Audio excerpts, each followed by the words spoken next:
네, YTN 라디오 이주연의 뉴스 정면 승부 4부 시작합니다. 목요일 이 시간에는 일상 속의 사건, 사고부터 정치 현안까지 정법으로 법률로 당당하게 승부하는 코너죠.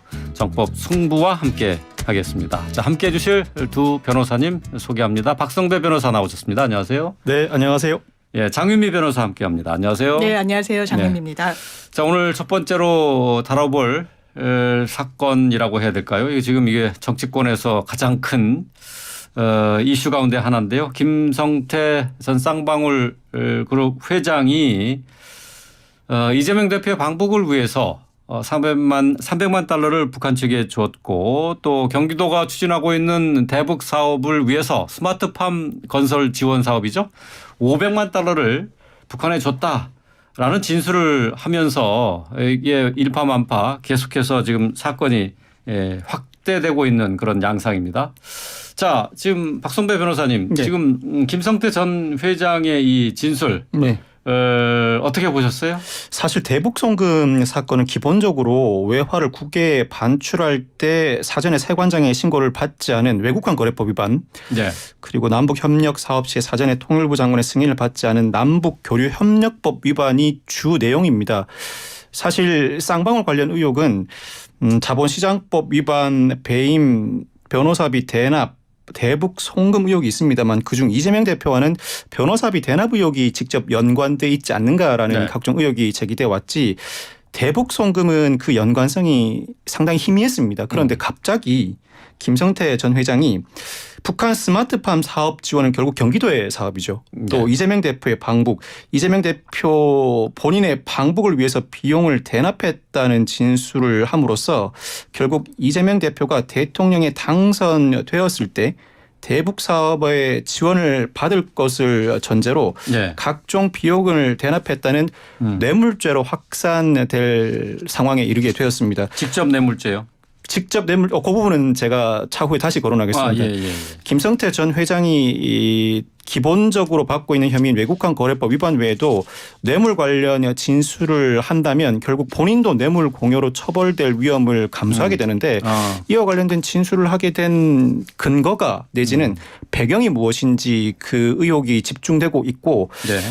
불리한 진술을 스스로 한다는 점에서 신빙성이 높아 보이긴 합니다만 김성태 전 회장이 여러 의혹을 받고 있는 만큼 이미 명백하게 입증된 다른 의혹에 관한 형량을 낮추기 위해서 의도적으로 이 관련된 진술을 추가하지 않았는가라는 문제제기도 충분히 제시될 수 있을 만한 상황입니다. 어찌되었건 그 의혹이 대북송금 사건이 단순히 외국환 거래법 위반 등에 한정되지 않고 뇌물죄 등의 다른 의혹으로 더 크게 확산되는 양상으로 평가할 수 있습니다. 네.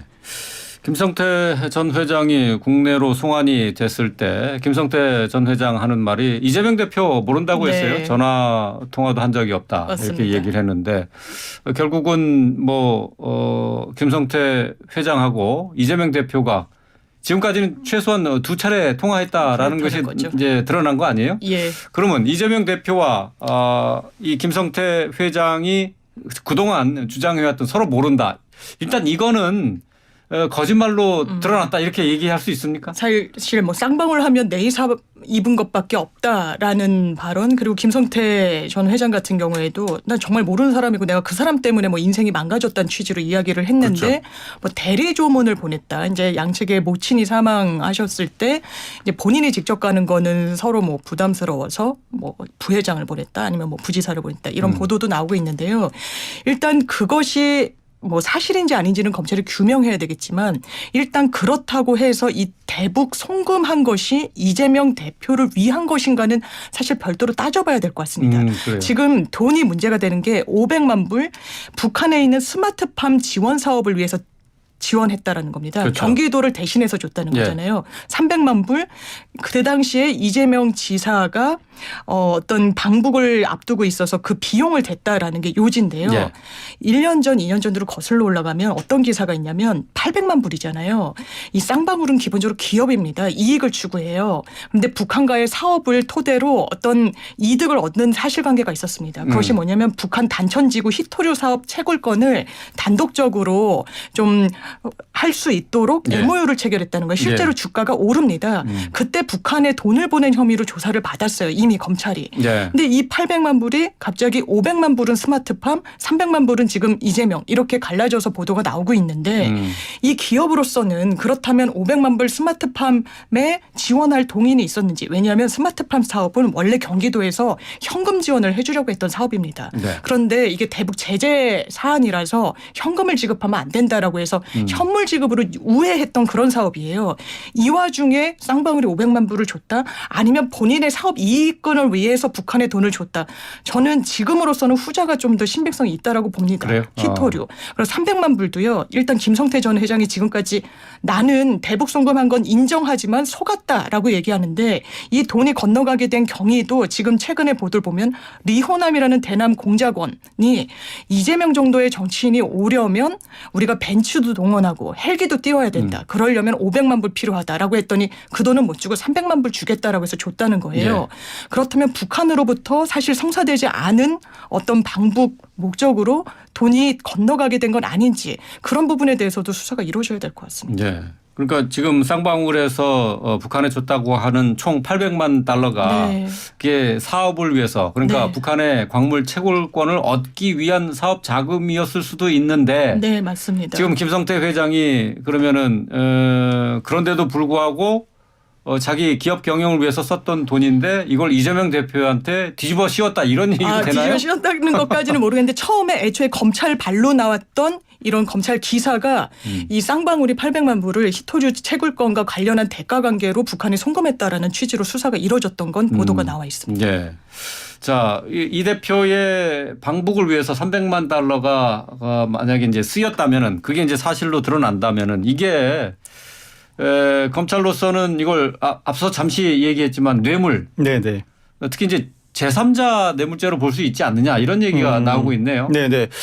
김성태 전 회장의 진술이 사실임을 전제로 한다면 우선 생각해 볼 수 있는 뇌물 관련 혐의는 사전수뢰죄라는 게 있습니다. 사전수뢰죄는 통상적인 뇌물죄와 다르게 공무원이 될 자가 네. 직무에 관하여 청탁을 받고 뇌물을 받고 난 다음에 실제로 공무원이 된 경우에 성립합니다. 그렇지만 이 사안에서는 이 사전수뢰죄가 성립하려면 당시 이재명 경기도지사가 사후에 이재명 대통령의 당선이 되어야 합니다. 즉 네. 사전수뢰죄는 재론의 여지가 없습니다. 그렇다면 제3자 뇌물수수죄가 거론될 수 있습니다만 제3자 뇌물수수죄는 성남FC 의혹 사건처럼 공무원이 직무에 관하여 부당한 청탁을 받고 자신이 네. 직접 뇌물을 받는 경우가 아니라 제3자에게 뇌물을 공여하게 하는 경우입니다. 제3자 뇌물수수죄를 거론하기 시작하면 검찰이 넘어서야 할 쟁점들이 다수 남아있게 됩니다. 입증이 쉽지가 않습니다. 네, 그 이유가 네, 네. 첫째는 경기도도 북한과 교류 협력도 합의를 했지만 쌍방울도 북한과 경제 협력 합의를 진행해 왔습니다. 그렇다면 쌍방울이 북한과 경제 협력을 하는 과정에서 경기도가 영향력을 행사할 수 있는 지위에 있었는가? 이러한 국가적 사업에 경기도가 영향력을 행사한다고 북한이 움직일 수 있는 상황이었는가? 즉 직무 관련성이 있었는지를 우선 입증해내야 할 책임이 있습니다. 또 한 가지는 쌍방울은 히토류 매장지 개발권 확보 등 합의를 하면서 그 네. 대가로 1억 달러를 북한에 지급하기로 하고 결국 불발됐습니다. 즉 쌍방울 입장에서도 사업권을 취득하는 과정에서 북한 측에 일정한 금품을 제공하여야 할 상황이었는데 경기도 사업을 위해서 별도로 비용을 대납했다면 쌍방울이 지급하여야 할 금액과 경기도를 위해 대납한 금액을 어떻게 구분할 것인가? 이 돈의 성격을 어떤 방식으로 정확하게 입증해낼 것인가도 검찰의 몫입니다. 또 한 가지는 방북 비용을 대납하였다는 취지인데 방북이 실제로 이루어졌다면 네. 검찰의 입증은 다소 수월해질 수 있겠죠. 그렇지만 이재명 대표의 방북은 결국 이루어지지 않았습니다. 이루어지지 불발된 않았다. 상황이거든요. 불발된 상황이라면 그 대가로 돈을 지급했다는 주장을 선뜻 믿을 수 있겠는가? 만약 믿는다고 하더라도 방북을 한다면 경기도지사의 방북은 공식적인 행사인데 공식적인 행사에 소요되는 비용은 공시될 만큼 나름 투명하게 공개되어야 하는 비용입니다.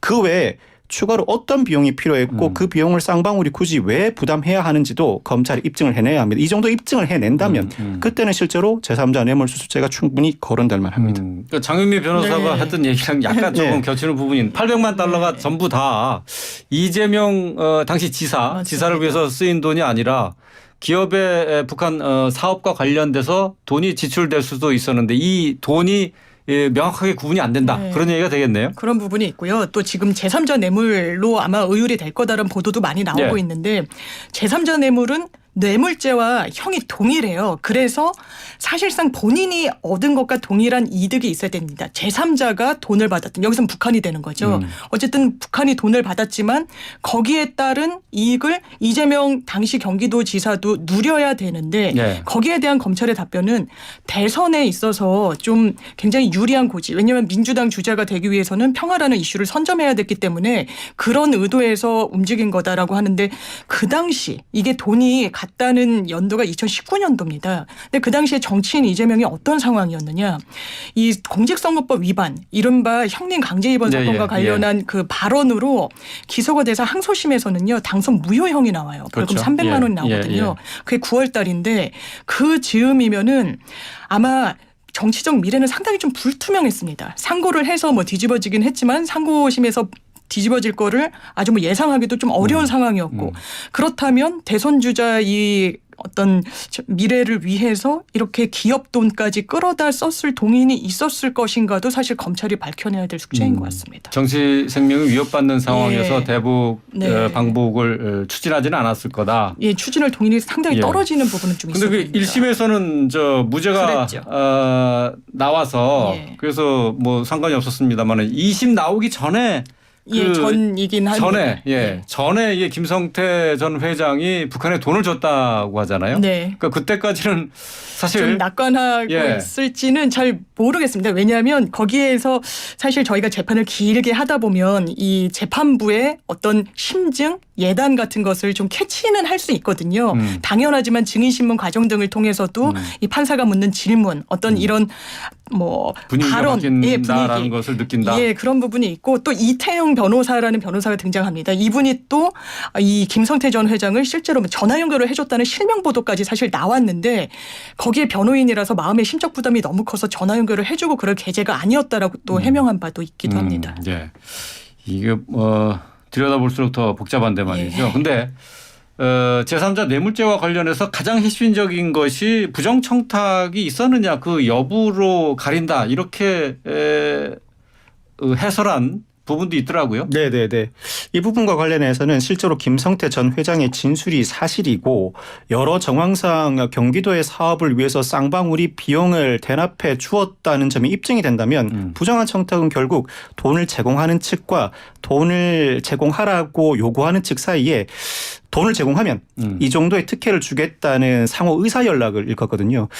앞서 말씀드린 이 정도의 정황이 입증된다면 오히려 이 사건은 성남FC 사건보다는 부정한 청탁의 요건은 쉽게 입증될 것 같아요. 그렇지만 무엇보다도 쌍방울이 지급하였다는 그 금액이 경기도 사업을 위해서 지급한 것인지를 규명해내는 것이 우선 검찰의 과제입니다. 이 정도의 입증을 해내지 못하면 부정한 청탁으로까지 가기도 전에 의혹이 제대로 규명되지 못한다고 평가할 수 있을 것 같습니다. 즉 제3자 뇌물수수는 성남FC 의혹 사건도 마찬가지지만 쌍방울 사건에서도 제3자 뇌물수수죄를 거론하는 순간 그 입증은 상당히 검찰로서는 여러 가지를 해내야 하는 난제를 안게 되는 것입니다. 예. 근데 제3자 뇌물죄와 관련해서 지금 언론 보도를 보면은 박근혜 전 대통령의 경우에 이재용 삼성전자 부회장이 동계 스포츠센터, 네. 영재 스포츠센터에 16억 원인가요? 이걸 주면서 이게 제3자 뇌물로 이렇게 적용이 되지 않았습니까? 그리고 네. 또 유죄를 받았고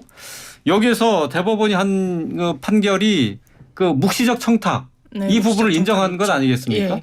그러니까 이 동인이 있어야 됩니다. 청탁이란 건 뇌물이란 건 굉장히 은밀하게 오가는 돈입니다. 제3자 뇌물은 더 그렇죠. 본인이 받은 것도 아니니까요. 그러니까 규명하기가 상당히 어려워서 법리적으로는 이게 포괄적으로 봤을 때 묵시적으로나마 딱 내가 이 돈을 내면 사실 우리 회사에 이런 현안이 해결되겠구나라는 어떤 암묵적인 의사의 교환이 있었다고 보면 그거를 처벌한다는 게 대법원의 판시 태도이기도 합니다. 예, 예. 그렇다면 북한의 돈이 갔다면 그것으로 인해서 뭔가 경기도의 현안이 해결되고 이재명 대표의 어떤 정치적 입지가 다져지는 게 객관적으로 규명이 된다면 제3자 뇌물로 의율할 수 있을 것 같습니다. 예.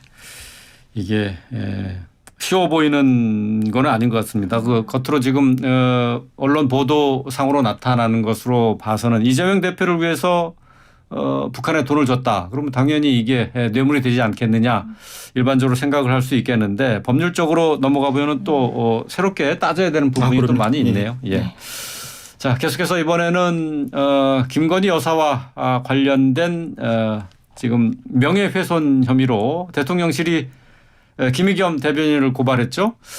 관련된 내용을 좀 살펴보도록 하겠습니다. 여기에 대해서 민주당은 대통령실에 대해서 무고죄로 맞고소를 했어요. 지금 이 상황 어떻게 봐야 되나요? 장윤미 변호사님이 맞고소 네. 또 명예훼손 혐의로 고발한 내용. 네. 정치가 실종됐다는 한 단면을 보여주는 것 같습니다. 우리 정치 현실인 건데요.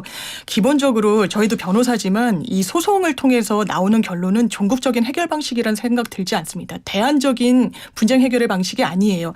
누구는 이기고 누군 지지만 절대 승자는 없다라는 생각이 들거든요. 그래서 정치가 필요한데 정치에서 풀지 못하는 문제를 다 사법 영역으로 넘기고 있다.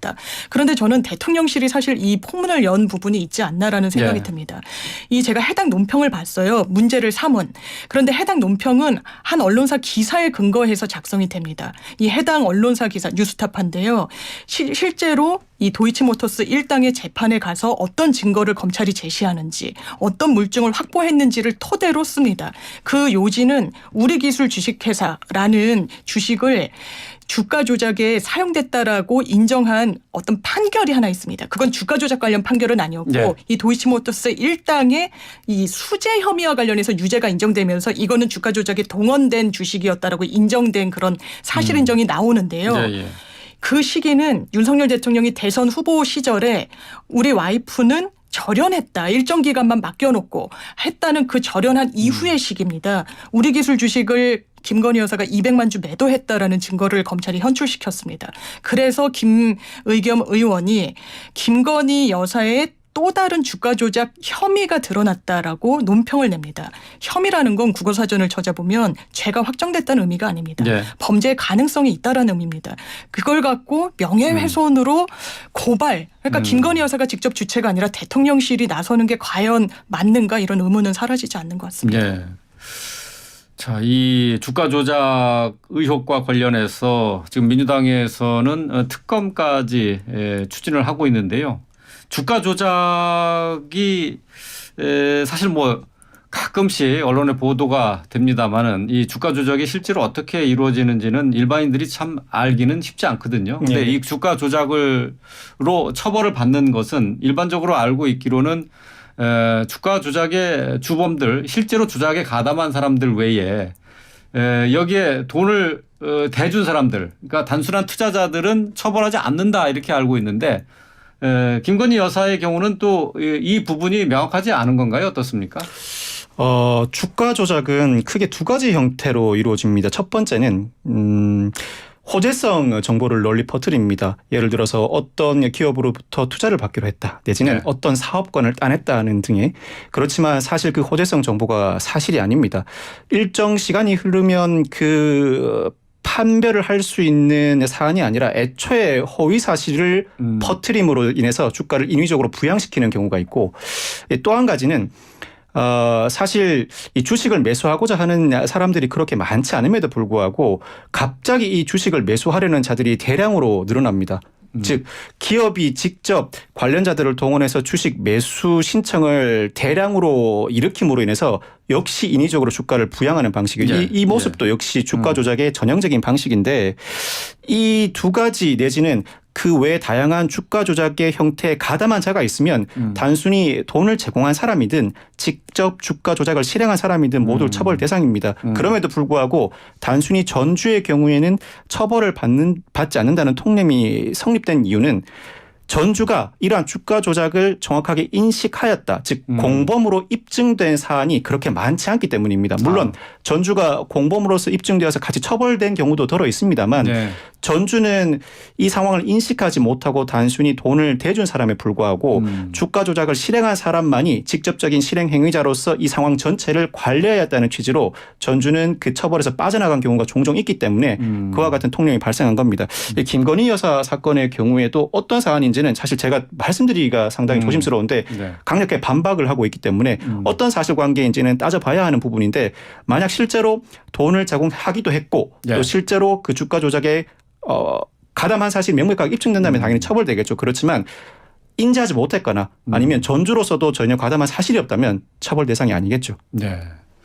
어쨌든 뭐 허위 정보든 조작된 정보든 뭐 실제로 기업의 호재성 네. 기사가 됐든 간에 그걸 미리 알고 투자해서 이득을 보려고 하는 그런 행태는 뭐 주식시장에 많이 볼 수 있지 않습니까? 그런데 그렇죠. 이게 범죄가 되는 순간이 어떤 때인지 이 맞습니다. 부분이 조금 명확하지는 않은 것 같아요. 예, 사실 이게 사건화되면 그렇다면 범죄는 일시를 정확하게 특정을 해야 됩니다. 그래야 이 피의자들이 방어권을 행사하잖아요. 내 네. 범죄가 언제라고 언제부터 언제까지. 근데 그것부터 사실 상당히 다툼이 되고 어려움이 있는데 김건희 여사 같은 경우에는 5개의 계좌가 있었는데 3개는 이름앱습니다. 네. 그렇기 때문에 거기까지 범죄가 성립할지는 좀 의문이지만 지금 2개 계좌는 직접 거래를 했다라는 것이거든요. 이걸 이른바 싸게 던지고 비싸게 받는 것을 한 몇 초 사이에 이 모녀가 같이 하기도 했고 이런 흔적들이 드러나서 이게 죄가 된다라고 단정하기는 어렵지만 최소한 검찰이 소환 조사는 해야 되는 상황으로 보입니다.